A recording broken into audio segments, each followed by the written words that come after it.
All right, guys, good afternoon. This is Dion here once again, your 49ers reporter. I know I usually keep the 49er cap on when I'm talking about them, but don't have it today. Fresh out the shower, fresh out the gym. If you haven't went to the gym, get in there, go hard or go home. Don't go in there to play no games. You're in there to work. You're in there to get results. So, just to get started here, we had a nice little win over the Lions last week, so that was actually good for us. We're 1-1. Now we got to go up against Kansas City. So, what I did was I took a look at a few stats and a couple things, and tried to come up with some specific ways where we can possibly come out with a W in this game.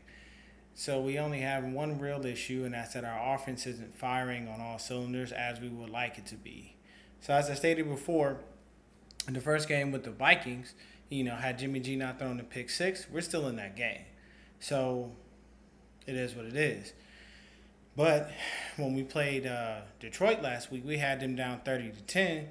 And next thing you know, they come back and we only win 30-27, which isn't going to work. So that just shows that our defensive backfield had a heck of a time trying to guard these receivers. So we're going to have even more of a heck of a time with Kansas City because Pat Mahomes has actually been on fire.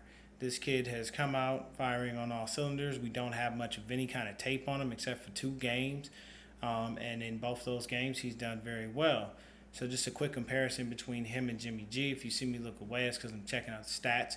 It's just very simple. So Jimmy G he's 33 out of 59. He's got 467 yards, 3 TDs, and 3 interceptions. So the interceptions that he's thrown, some of them were tipped. One was a direct throw to the DB for that pick six in Minnesota. But, he's doing all right. Pat Mahomes, on the other hand, is 38 out of 55. He's got 10 touchdowns and no interceptions. This kid's not making any mistakes. I understand last week he played against the Steelers defense, which pretty much by all stretches of the imagination to everybody that is in sports journalism, they're a laughing stock. They're not necessarily feared. So I guess, you can say that it was against them. But our defensive backfield hasn't looked pretty either, especially evidenced by the last game with the Giants. So the biggest issue that we face is they've got speedy receivers. So we've got to worry about 4 specific people, and I put this on here. There are always other people that'll sneak up under you, and you never know about that. But these are the 4 specific cats that we got to worry about. So we got to worry about Kareem Hunt, we got to worry about Tyreek Hill, Sammy Watkins, and Travis Kelce. Now, out of the first 3 people that I named, as far as Kareem Hunt, Tyreek Hill, and Sammy Watkins, those guys are fast. They're speedy. They are lightning quick. Of course, we've got Matt the Breeder Cheetah. We've got Marquise Goodwin, our Olympian there, and he's lightning fast too. But the issue that we're going to face is our DB's got to keep up with these guys. So we can't let Kareem Hunt get into the open field because if he does, he's gone. Now, the key is that we do have 2 DBs on our squad that can keep up with them. Now, we have to utilize these guys, and they have to be active for the game. And the hard part is we got to hope that the coaches make sure that these dudes are active. One guy that we saw last week that had that kickoff return for a touchdown, unfortunately called back due to face mask, was DJ Reed. That guy is lightning quick. And Tarvarius Moore. His 40 was ridiculously fast. So if we can get those 2 to kind of lock down your Tyreek Hills and your Sammy Watkins, we're going to be okay.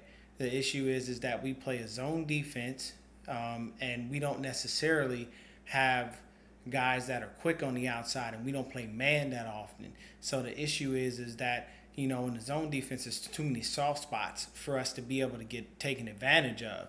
So what we need to do is we need to be able to kind of switch it up a little bit and make sure that our front 7 can get pressure on the QB. Now, I looked at some defensive stats as well, just really quick. So, basically, for us, as a total defense, we have 5 sacks. Now, 3.5 of those sacks come from Defoe.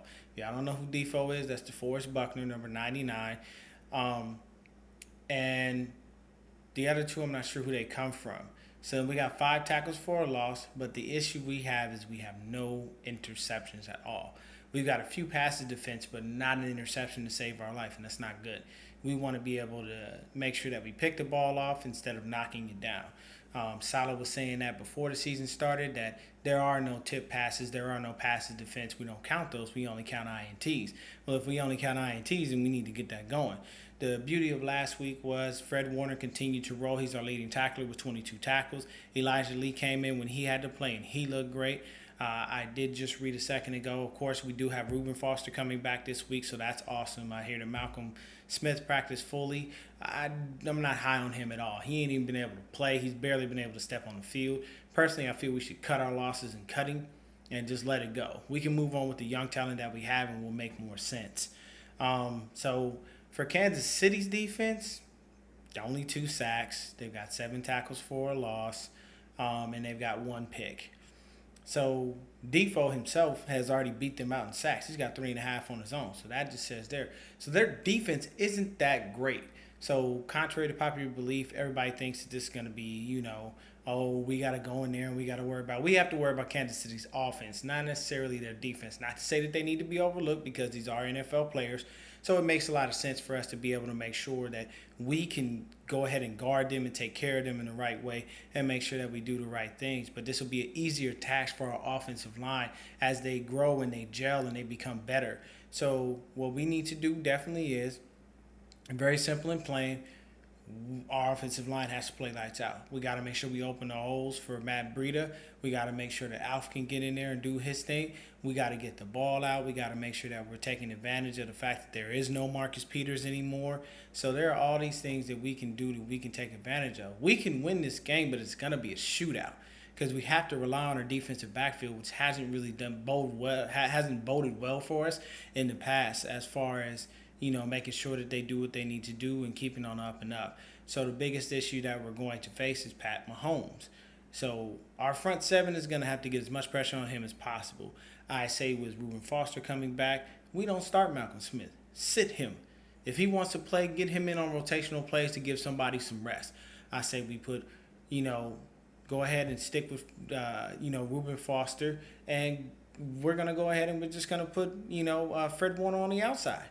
He can still back up Foster, but put him on the outside. Make him rush from the edge. We need help with that. Our D-line has been looking pretty good, should I say. But we've got to make sure that we get pressure on Pat Mahomes, that we sack him, and that we make his day a nightmare to win this game. Because other than that, we don't have the speed with our defensive backfield to be able to keep up with these guys. We can't keep up with Tyreek Hill, and we definitely can't keep up with Sammy Watkins. Those dudes are just too quick. They're purposely brought in because of that situation. Tyreek Hill can run routes and he's fast. Sammy Watkins is more of a go route kind of guy. I wouldn't be too afraid of him, running specific routes and kind of breaking us with that. I'm worried about his speed. Kareem Hunt as well. Like I said, you get him in open field, you can kiss it goodbye. Unless you got a good beat on him, and then you got to make sure he doesn't cut back on you and break your ankles. So it's very simple. We have to make sure that Pat Mahomes' day is horrible. And we've got to make sure that Jimmy G's great. Jimmy G's day is great. We want to make sure that we don't give anybody any reason to continue to doubt us, because they already are. I mean, to be honest with you, looking at it from a standpoint, if we don't stop Pat Mahomes, we lose this game.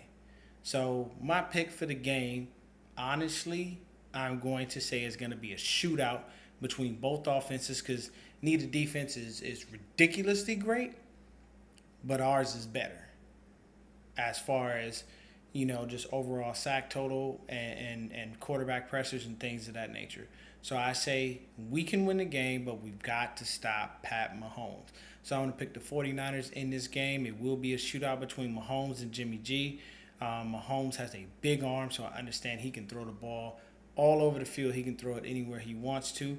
But in all honesty, we can win this game. We can go in, we can fight, and we can do everything that we need. We've been fortunate because Arizona's 0-2. We've been fortunate because Seattle's 0-2. The only team that we really got to worry about in our division, by the looks of things for right now, is the Rams. And the other thing we have to do is break this curse of going to Seattle and losing a game. I mean, they're getting beat up and they're sucking something awful. Their defense is new and they're still gelling, so we can take advantage of that when we do have to play them. But we've got to go into their house and break them off. The Cardinals have done it. The Rams have done it. We need to do it so we can get over that hump and get over that mental hump where we can't beat them in their own home. But either way, I say 49ers win this game if we can make Pat Mahomes' day a nightmare. We want to make him have nightmares about us. We want him to be, waking up in cold sweats thinking that Defoe is still sacking him. We want him to be thinking twice when he throws the ball because Akello done picked him off or Sherm done picked him off and knocked it down. We need to take advantage of DJ Reed, and we need to take advantage of Tarvarius Moore's speed. Those guys need to be in the game. We have to have them there. If we have to put them at safety, however we can rotate them in the game, they need to be on these fast guys because we don't. Our two guys, Akello and Sherm, I love them to death, but they ain't keeping up with the receivers. It's just not about to happen. You're not going to have Richard Sherman out there running stride for stride with Sammy Watkins or Tyreek Hill. It just doesn't happen. Sherm's never been the fastest guy. He's been one of those dudes who can get you off your route so you can't get the ball. But it's very simple. We need to make sure that we play the game right. Our front seven gets enough pressure. We're moving back. That should be a plus. We need to make sure we keep Fred Warner in there. I say bench Malcolm Smith. Heck, cut Malcolm Smith. It's nothing against the dude. Like I said, it's nothing personal. But from a standpoint of looking at him, the NFL is a what have you done for me lately league, and he has done nothing for us. He's sat on the sidelines. He's collected his game checks. I get it. You got to feed your fam. But go feed your fam somewhere else and let us be players on the field that can do things for us right now. This is Dion, your 49ers reporter, signing off. Like I said, we win if we can make Pat Mahomes' day a nightmare. We lose if we allow him to throw the ball all over the field just like he ate the Steelers up last week. Stay blessed, peace, and blessings to all of you. Go Niners, and we in.